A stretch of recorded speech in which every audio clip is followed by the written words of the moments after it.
everyone, and welcome to another video from Cooking Matters New Hampshire, a program of the New Hampshire Food Bank. So today we are going to be making a hidden vegetable pasta sauce, and this is one of my favorite recipes. It's so flavorful, and it's also really great for those picky eaters that won't eat a lot of vegetables, because you can really hide them in there and sneak a lot of nutrients and healthy stuff in. Like today we're going to be using zucchini, bell pepper, carrot, and celery. And this is one of those recipes where you really can throw in any vegetables you have in the fridge that are going bad, and they will blend right in there. So you could use spinach or even like garbanzo beans or anything. But we're going to start out this recipe by adding one large diced onion into about 1 tablespoon of oil. I already have had this heating up. So we're going to let that go for a few minutes until the onions are just turning translucent. And while that is cooking, we're going to cut some of our vegetables up. Because you are ultimately going to blend this, you don't really need to be super precise in your cutting.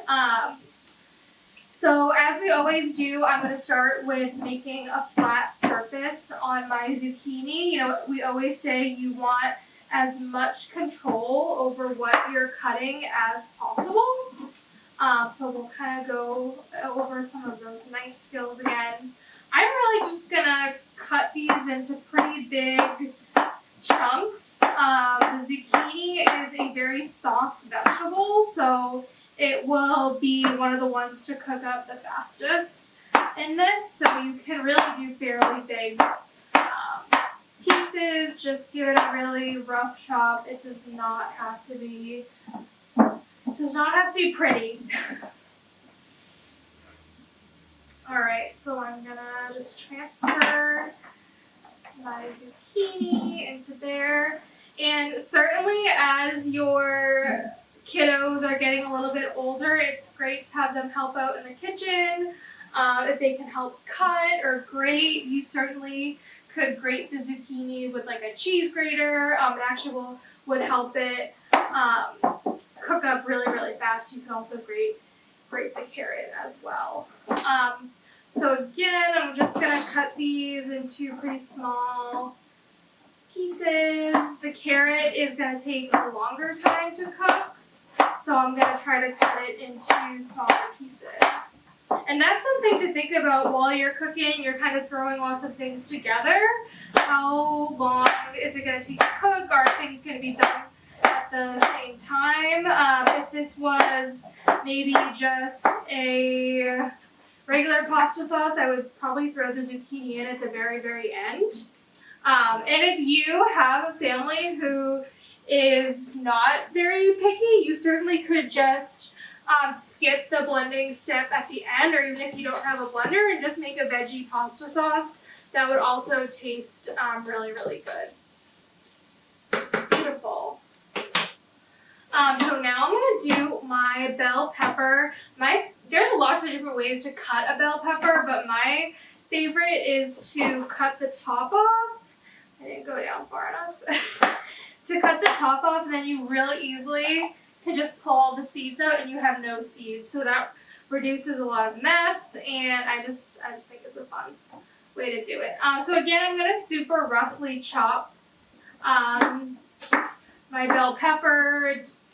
Again, one of those things you don't need to be super precise on. You can get really creative with it. You could add in kale, you could add in sweet potato, you could add in squash. You know, we try to keep our ingredients lists, fairly simple. You don't need to get too crazy with it, but you could always add in extra seasonings that your family likes. Like if you have garlic powder on hand or onion powder, that would be a really nice addition to this. If you had some like paprika or chili flakes, you certainly could add them in. The possibilities are endless, and as you get more comfortable in the kitchen, or if you are more comfortable in the kitchen, you know, the possibilities are kind of endless, and you can figure out what you like, what your family likes, just really be creative and have fun with it. Awesome, my onions are looking great. This is gonna be a really great flavor base for my sauce. And now I'm gonna add in about 2 cloves of minced garlic. If you don't have minced garlic, you certainly could add in garlic powder. And I'm just gonna give this a really quick stir. You really don't need to, cook the garlic for that long. It's really, once you start smelling it in the air, is when it's ready to go, and it'll keep that kind of nice, fresh garlic flavor. When I first started cooking, I really wanted to cook my garlic down like way too much, but gotta be gentle with it. So I think this is looking really, really good. My onions are kind of like just starting to turn brown, so I'm gonna add in all of my chopped vegetables into this. Just add them all in. There's no, specific order.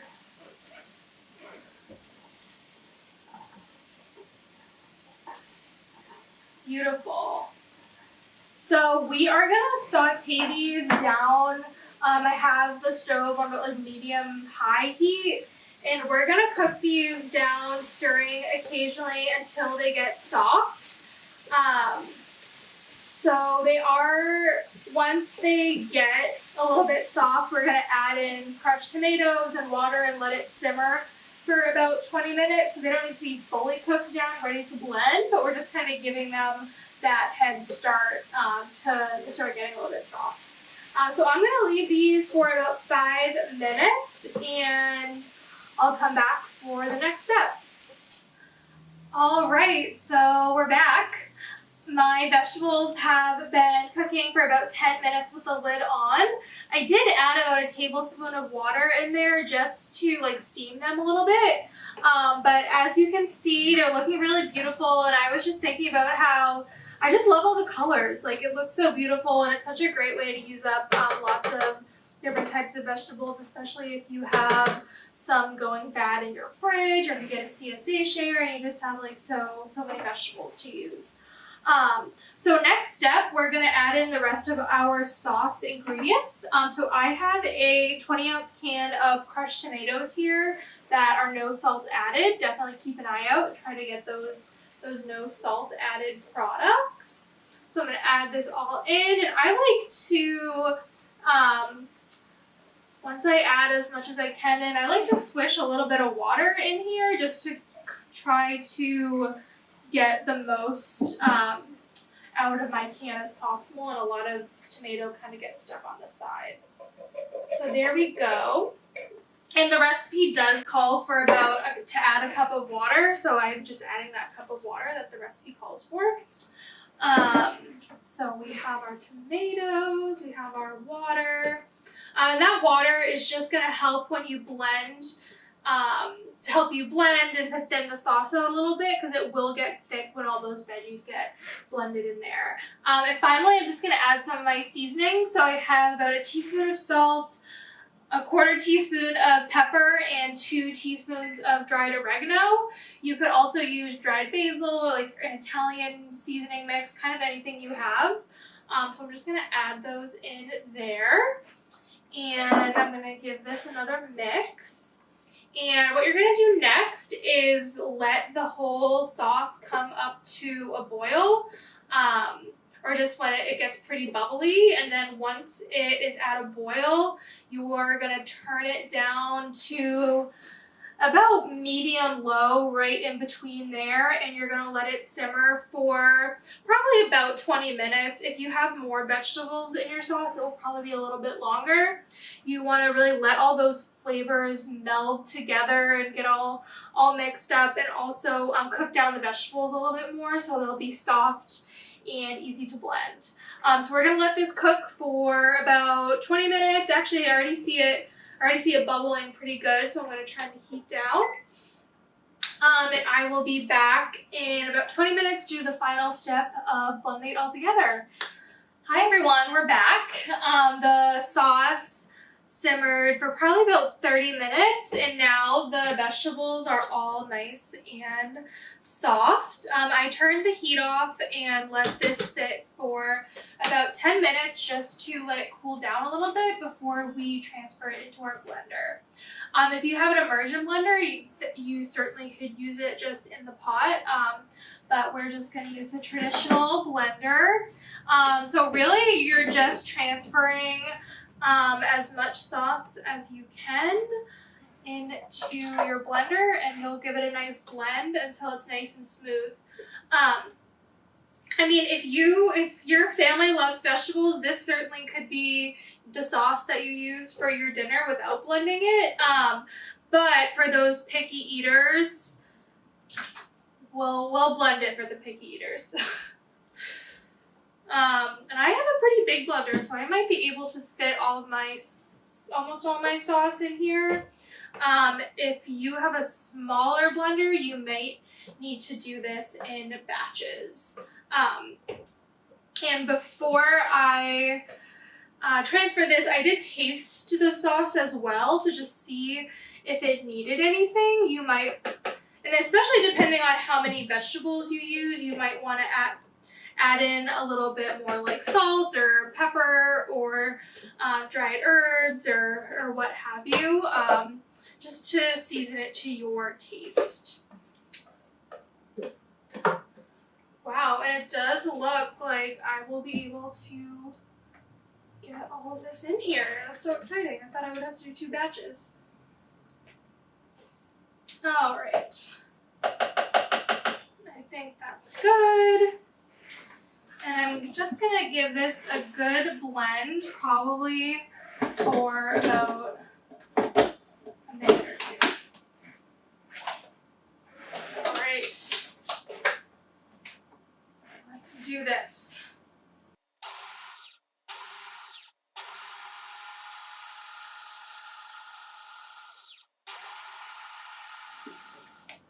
Beautiful. So you can see I just blended this till I got a very smooth consistency, similar to just your traditional marinara sauce.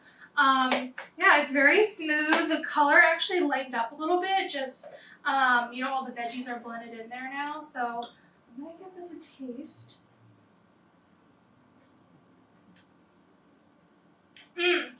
This is delightful. I don't think your kids would know how many vegetables are blended up into this. I might add a little bit more dried herbs, just the taste does change a little bit when you blend it.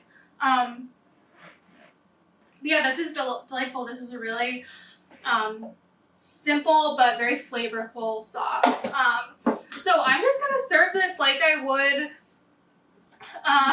any pasta sauce. So I'm going to put it over some pasta.